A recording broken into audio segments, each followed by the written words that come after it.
240,000 acres is owned by Bill Gates. He's buying up the land. 240,000 acres is owned by this demon. He's steadily buying more land up. You know? And it says the net zero, he's talking about CO2 emissions and shit is destroying the earth. And it comes from fucking growing and tilling the land and shit. Do you see how this devil is? How the fuck is that wrong? Yeah. How the hell is that wrong for growing crops? Right. But you dummies believe this clown, and he's pretty much telling you die and be good about dying. Like have no food and be cool with it. Crops go natural, man. You don't even have to do shit for a crop to grow, man. This nigga telling you that it's bad, man. That's the devil, man. And don't forget the VAT tax that the apostle went into. It says value-added tax. So everything that you're buying has been increased, and it's going to increase. Hyperinflation. Right. But the reason is, I didn't know this, but the reason is because of the tax levied on the farmers to not grow any crops. They get paid an incentive not to grow anything because that's where they get their money from, selling their crops or livestock or whatever the hell. But since ain't nobody there to buy it, middle class is through the pop and mom shops, those little businesses that would go to them for everything, they ain't no more. A lot of them ain't even around anymore because the CV-19 has destroyed them. And the companies that are around are the big wigs and shit, and they in the goddamn pocket of the goddamn government. Right. So they ain't gonna buy shit from the farmers. Hey, a brother in Long Beach, brother was showing me, you know, out there in the forest. You can see all those containers. They just sitting out there in the sea. They not even being in stores and stuff like that. They just sitting out there in the water.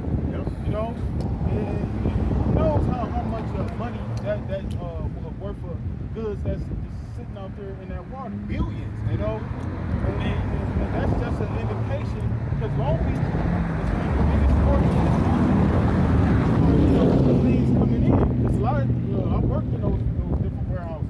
They have they have shipments coming from all over the world. Norway, Switzerland, Malaysia. And you know what that's telling you? Why the ships is still in harbor? When they sit out there, they call it not contagion. What is that word called? Congestion. Now when they just sit out there for 40 days, the word, I forget it. It's like procedure, basically. Pretty much they can't bring it into shore because it's a danger. They don't know what's on it. They haven't really checked it. They ain't got enough hands on deck to even check the shit. Yep. There ain't nobody there working the damn ports. And plus that's showing you that trade routes is cut off. Like why ain't there more ships coming in? Because war is on the brink. Hey, why ain't no ships leaving out? Yeah, why they ain't leaving? Because it's dangerous. Just like the truckers. Remember how they said if there ain't no police in them cities, we ain't going in there. So the ships was like, we can't go back to where we came from because they out there sitting, waiting. You got pirates and shit out there. And then they can't bring it inland because it's a famine. Pretty much the big wigs is telling them, leave it out, leave the city. Don't bring it in. That's a famine. That's a siege. That's a siege right there. You can see the food, but you can't get to it. That's hell. It says because of the tax levy, the farmers can't afford to feed you because the money they get is to ship it into the stores, and they get revenue from the stores back to the farmers, so they can keep bringing in goods. That's why you got farmers markets. They bring it to the stores, they buy it, and take it to the stores. But since the tax is being lifted on them, they don't have enough to give you your food. And the truckers, they don't even really want to do this no more because the gas is going. Hey, America was like designed for family. It makes me think about how the Most High declared the end from the beginning. These Americans, they completely rely on the grocery store, but they proud to go in there, get all their groceries. But in these other countries, the grandma, she may have a whole garden in the backyard where she's growing the avocados, the tomato. But here, you people in these American cities, you don't do that. You go to these grocery stores, and a thought never slips your mind like, damn, one day this shit could be empty and I'm gonna be through. That's the great remedy for pride, because you can't possibly be proud when your stomach is empty, and then you know that it ain't no food to go buy. And if you do try to go get the food, you're gonna get shot, killed,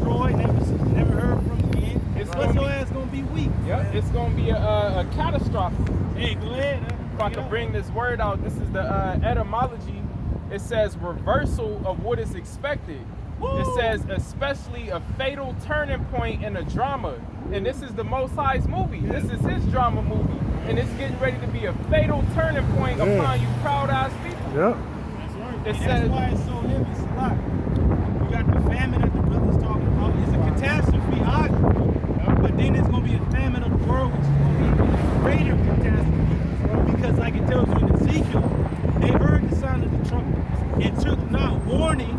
Their blood is going to be on their own head. So our people are going to know the reason that they're dying, starving, their baby is ugly and is dying. They're going to bake the goddamn baby in the oven, easy bake oven and shit. You going to know that you've been told that the Lord is doing this to you. And that you are not you're not pleasing in his sight. So it's going to kill you. This is what's going to happen. It's going to be a brilliant and explosive end. An explosive. Hey, destroy your ass. That's spiritual, man. Hey, that's the majority of the 2/3 is women. Check that. And you women gonna die. That's why I said, raise up ye careless women, die at ease. They gonna fake the teats of the field. And all the goodies that you got ain't gonna come in you. We gonna wish you had a man. That's right. Yep. And just like in that day, like you were speaking about, you know, a lot of people don't want to go back to work. And that's going to come, like you saying, Isaiah, that's going to start working for you. Because all the stimulus bill, all the stimulus checks that's going out, a lot of people don't want to go back to work. And a lot of them jobs that these people lost, a lot of them jobs ain't coming back. You know, the long as you see these jobs that they trying to hire people for, like what's going to happen when all that shit, basically they catch up with all the shit that's been backlog